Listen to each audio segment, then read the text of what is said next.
A Igreja Boas Novas em Guarabira convida você a se tornar um patrocinador desse canal e da obra missionária em Guarabira, com a sua melhor oferta, para que possamos fazer mais e melhor. Por ser um ministério independente, sua participação é muito importante para a expansão do Evangelho do nosso Senhor Jesus Cristo.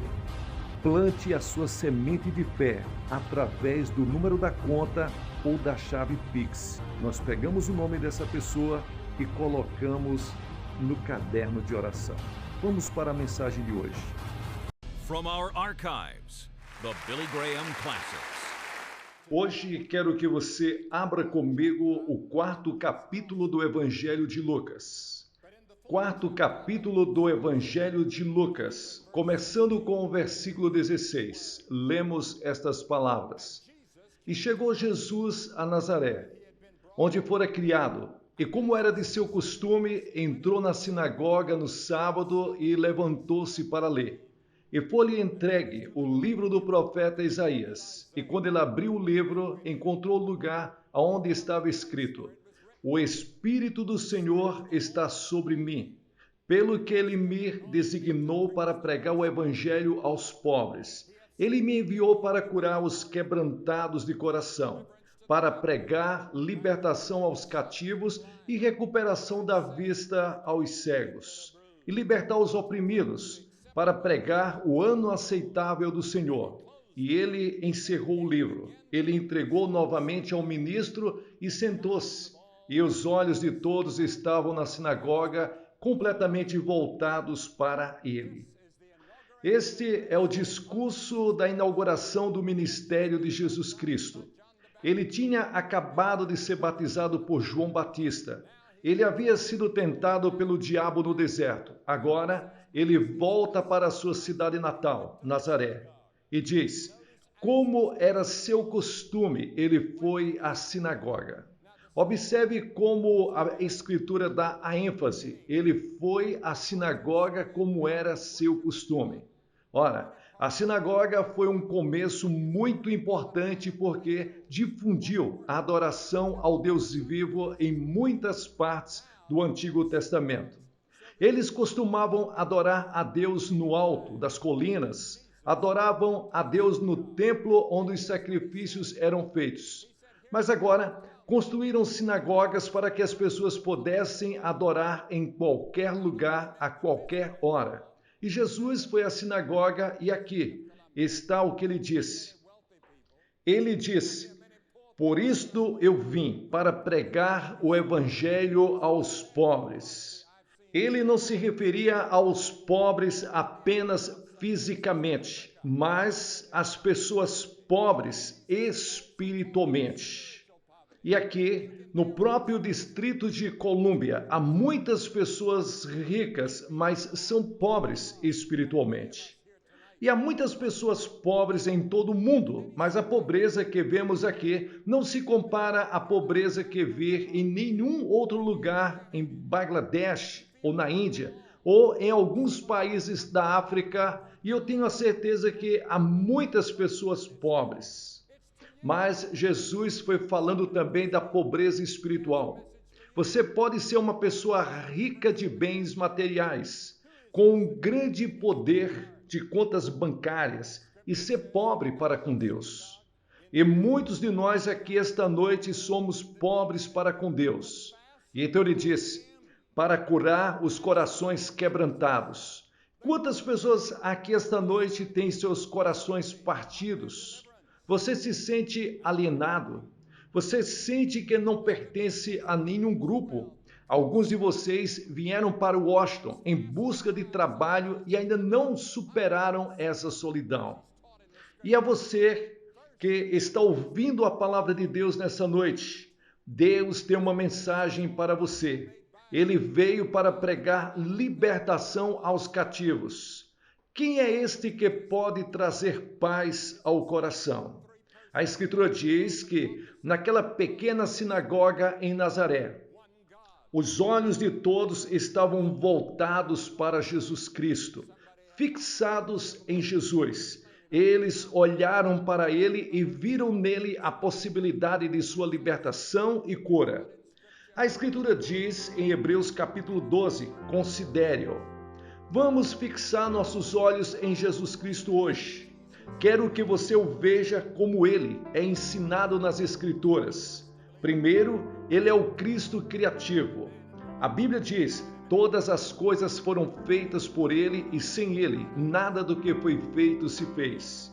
A Bíblia ensina que Deus está expresso em três pessoas: Deus o Pai, Deus o Filho e Deus o Espírito Santo. Deus em três pessoas. Isto é muito difícil de entender. Muitos, em diversas ocasiões, pedem para que eu explique isso, e eu não posso. Nunca ouvi um teólogo explicar isso de forma adequada e satisfatória.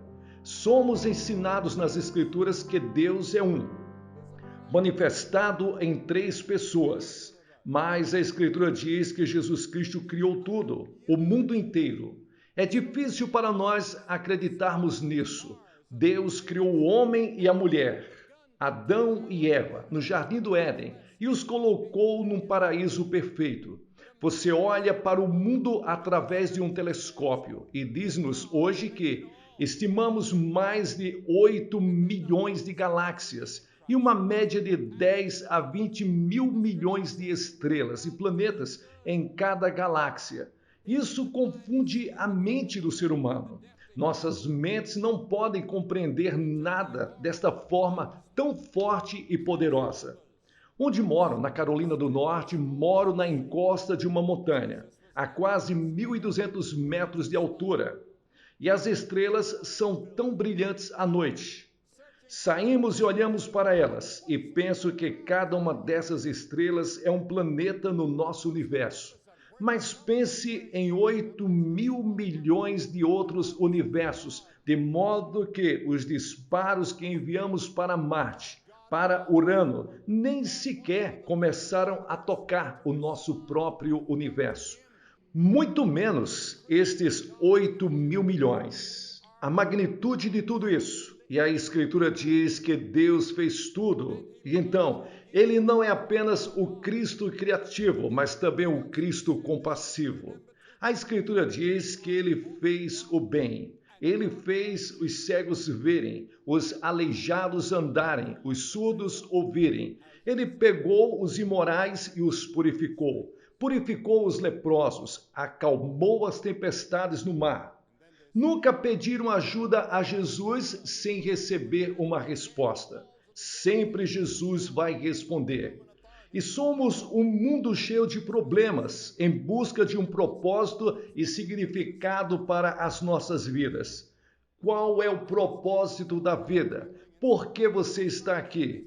Qual é o propósito? De onde você veio? Onde você está e para onde você está indo? Você já se fez estas perguntas? A Bíblia diz que Deus criou você com um propósito. Por quê? Porque Deus ama você. Deus queria que outras pessoas no universo respondessem ao amor dele. Somos criados à imagem de Deus. Em outras palavras, somos pequenos deuses à imagem de Deus. E ele ama você. Você é importante para Deus. E se você esquecer tudo o que foi dito esta semana, lembre-se de duas coisas. Você é importante para Deus e Deus ama você. E Deus quer que você ame o seu próximo como a si mesmo. Lembre-se dessas coisas. E então, ao medo. O carcereiro de Filipos ficou com medo quando ocorreu o terremoto e as paredes da prisão desabaram e ele pensou que as autoridades romanas o matariam por permitir que os prisioneiros escapassem.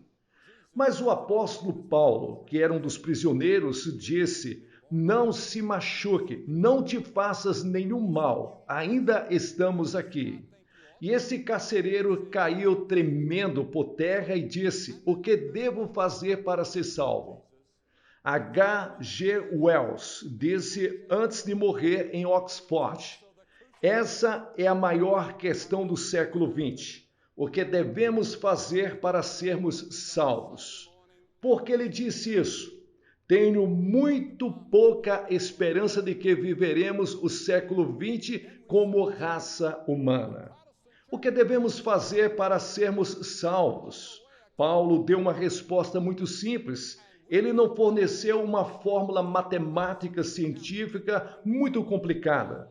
Ele simplesmente disse, e ele foi um dos homens mais brilhantes de sua época, e ele disse: crê no Senhor Jesus Cristo e serás salvo. Essa palavra acreditamos que significa compromisso. Entrego tudo o que tenho a Jesus. Assim que subi nesta plataforma, coloquei todo o meu peso nela. Eu nunca tinha estado antes aqui em toda a minha vida, mas eu acreditava que as pessoas que a construíram estavam empenhadas em construir uma plataforma que pudesse sustentar um homem. E assim, eu me comprometo com Cristo para o meu perdão, para a minha salvação, para preencher o meu coração vazio, para me dar propósito e significado à minha vida. Depois, há doenças espirituais que as pessoas têm. Nicodemos foi até Jesus naquela noite e Jesus disse a Nicodemos, um dos homens mais religiosos do seu tempo: você deve nascer de novo se quiser ver o reino dos céus. E ele disse: você deve. Ele não disse: eu acho que você deveria. Ele disse: você deve. E então, a terceira coisa sobre Jesus, ele não era apenas o Cristo criativo e o Cristo compassivo, mas também o Cristo crucificado. Me lembro de estar na Irlanda e descemos a rua no domingo de manhã, às 10 horas e 30 minutos, onde as bombas explodiam e onde disparavam tiros horríveis. E então vimos uma igreja protestante desse lado de um quarteirão de distância, uma igreja católica. E nos ajoelhamos no meio da rua, onde estavam ali protestantes, católicos, juntos, e dissemos: ó Deus, traga paz à Irlanda. E essa ainda é a minha oração, porque em cima da igreja protestante e em cima da igreja católica havia uma cruz. E é isso, algo muito poderoso, é algo que todos nós temos em comum, protestantes e católicos, a cruz de Cristo. Acreditamos que a cruz é o fato central do cristianismo, que Jesus Cristo morreu pelos nossos pecados. Deixe-me dizer, Jesus fez tudo na cruz. Quando ele inclinou a cabeça e disse: está consumado, está pronto. E você? Você não pode comprar o seu caminho para o céu. Você pode ter todo o dinheiro do mundo e não conseguir nem ter um vislumbre do céu. Você poderia fazer todas as boas obras. Você poderia ser pregado em 1000 cruzes. E isso não levaria você ao céu. O que leva você ao céu é o que Jesus Cristo fez naquela cruz, derramando o seu sangue por nós na cruz do Calvário. Por que ele morreu? Não porque ele tivesse pecado. Ele morreu em nosso lugar. E a Escritura diz: porque aquele que não conheceu pecado se fez pecado por nós, para que nele fôssemos feitos justiça de Deus. Pense nisso. Ele foi feito pecado. Ele se tornou culpado dos seus pecados. Tornou-se culpado de adultério, de homicídio, de mentira, de inveja, de ciúme. Ele se tornou culpado, assumiu toda a culpa. E porque ele fez isto, Deus diz: eu posso te perdoar. Agora, porque Deus não poderia perdoar a todos?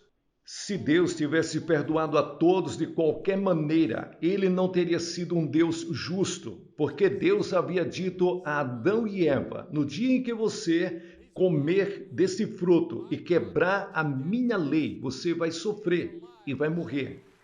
Eles quebraram a lei de Deus deliberadamente e passaram esse câncer do pecado para todas as gerações, para Caim, para Abel. Você vê que Caim se tornou um assassino. Isso passou de geração em geração em geração, até chegar em você e em mim. E somos todos culpados. A Bíblia diz: todos pecaram e destituídos estão da glória de Deus. E esse pecado vai nos manter fora do céu. Isso nos fará suportar as dores do inferno. O que podemos fazer? Nada. Isso foi feito por nós, através da cruz do Calvário, através da pessoa do nosso Senhor e Salvador Jesus Cristo. Ele já resolveu tudo. E Deus amou o mundo de tal maneira que deu o seu Filho unigênito. Naquela cruz, ele foi crucificado em nosso lugar, para que pudéssemos ser feitos justiça de Deus. Pense nisso, que você possa ser tão justo quanto Deus, aos olhos do próprio Deus, por causa de Cristo. Quão glorioso isto é! A Bíblia diz: aquele que não poupou o seu próprio filho, mas o entregou por nós. Por causa da cruz, Deus lhes oferece hoje perdão, justificação, como se você nunca tivesse pecado antes, trazendo para você paz, alegria, uma nova natureza e vida eterna. O Espírito Santo, a glória eterna em toda a sua formosura e na pessoa do nosso Senhor e Salvador Jesus Cristo, vem através do Espírito Santo para você. Jesus Cristo não arriscou a vida no mar traiçoeiro apenas para salvar você. Ele morreu na cruz e você deve ir até a cruz e confessar que pecou e dizer a Deus: sinto muito, estou disposto a mudar meu modo de vida. Você está disposto a fazer isso? Você não pode fazer isto sozinho, mas Deus o ajudará. Se você disser que está disposto, ele não foi apenas o Cristo criativo, o Cristo compassivo, o Cristo crucificado. Ele é o Cristo conquistador. Paulo escreveu: somos mais que vencedores por meio daquele que nos amou. Sim, Jesus ressuscitou dos mortos. Ele está vivo. Eu não prego um Cristo morto. Ele está vivo agora. Na revista Time, de 14 de abril deste ano, eles citam o Papa João Paulo II em seu pronunciamento recém-divulgado, intitulado Instrução sobre a Liberdade e Libertação Cristã.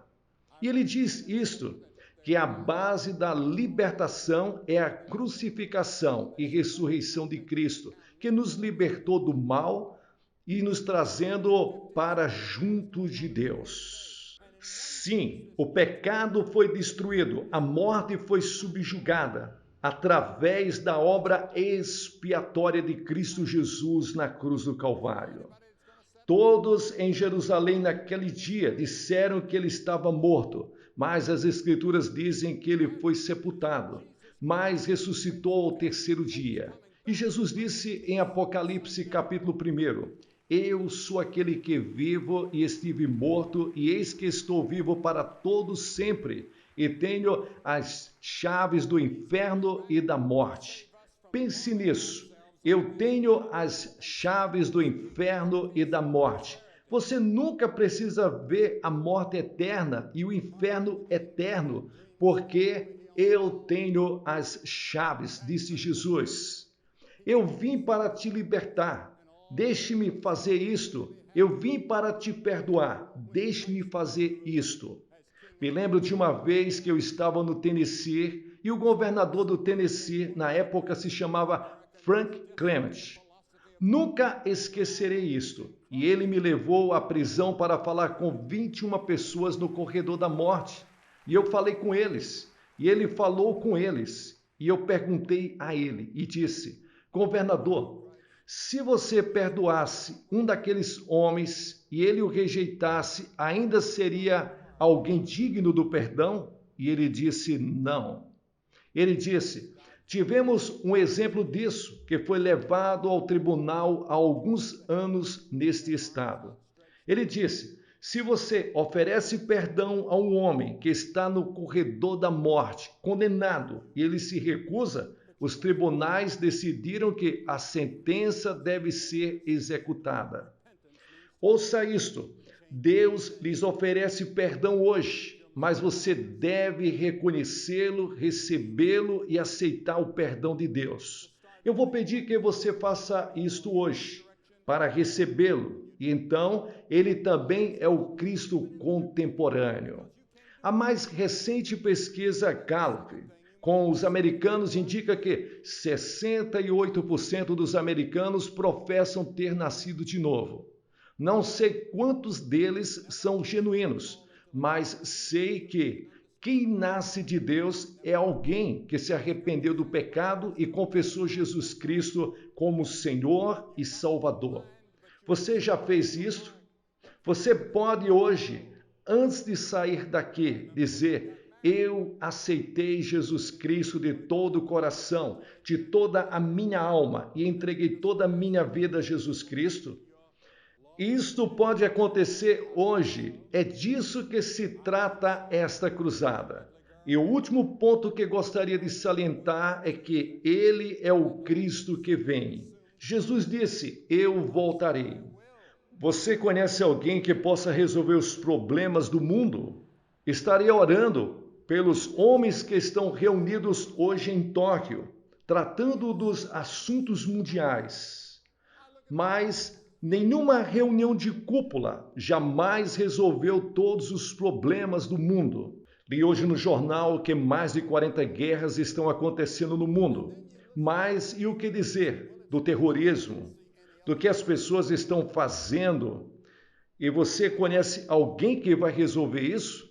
Todos os maiores cérebros estão trabalhando nisso. A Bíblia ensina que Jesus Cristo é o príncipe da paz e ele voltará e trará paz a este mundo. Ele está voltando para nos salvar do bombardeio desse planeta e estabelecer seu reino de paz e prosperidade. Quando Martin Luther King fez aquele discurso do sonho, aquele sonho dele, ele citou tantas escrituras e todas essas escrituras realmente têm a ver com o reino de Deus. Quando Cristo será o governante como Rei dos Reis e Senhor dos Senhores. Alguém disse outro dia, citado pela imprensa, que a América precisa desesperadamente de uma filosofia de esperança. Bom, nossa esperança está em Cristo. E você pode conhecer a Cristo nessa noite? Você diz: bem, Billy, o que eu teria que fazer para conhecer a Cristo? O que Deus exige de mim? Cristo morreu por você. Ele se levantou novamente na ressurreição. Ele te ama. Ele quer ajudar você. Ele tem os braços estendidos em sua direção para tomá-lo nos braços e amar você, ajudar você e perdoá-lo. Mas você deve fazer alguma coisa.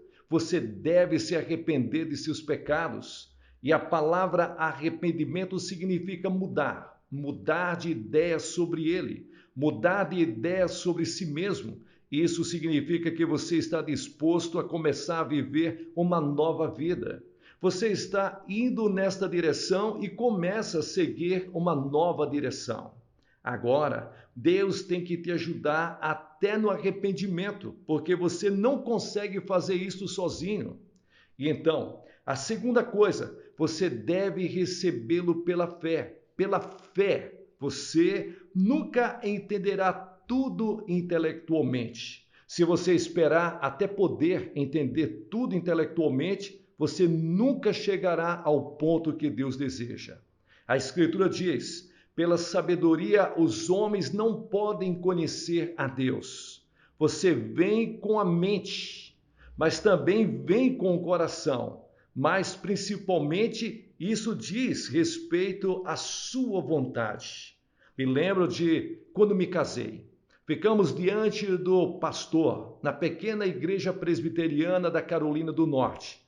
E o ministro perguntou: você aceita esta mulher como sua legítima esposa? Eu não disse que espero que sim. Eu penso que sim. Ela é uma garota adorável. Estou apaixonado por ela. Eu não disse nada disso. Tudo isto já estava resolvido. Apenas eu disse sim. Não tão alto, mas eu disse sim para ela. E ela se tornou a minha esposa.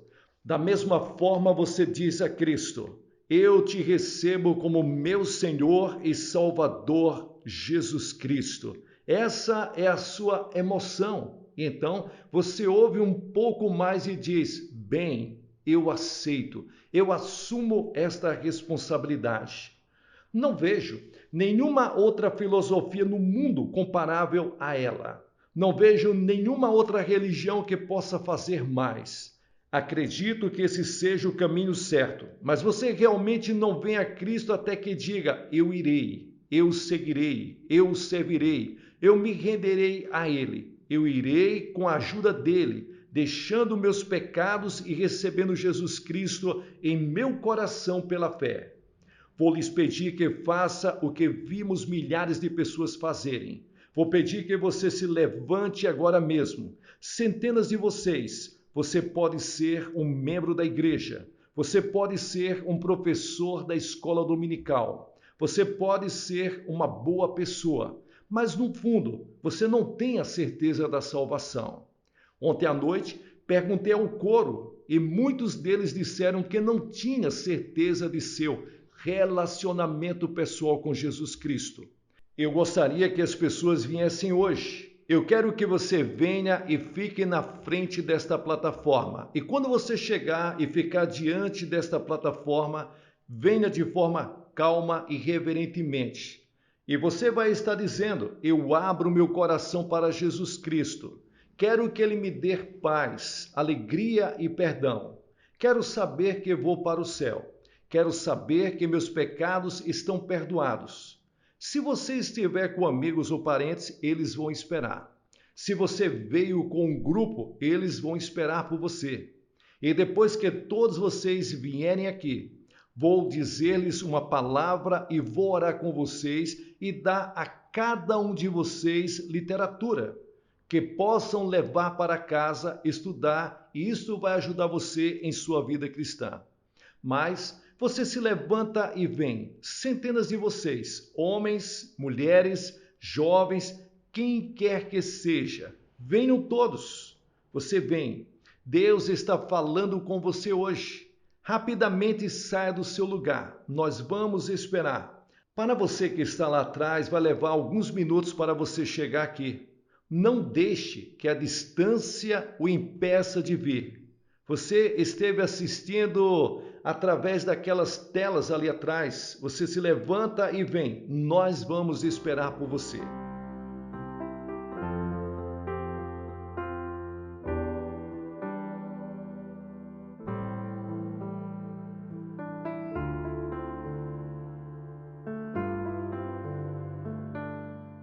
Para você que está assistindo pela televisão, você pode ver que aqui dezenas de pessoas, centenas de pessoas estão vindo para assumir seu compromisso pessoal com Jesus Cristo aqui em Washington, D.C.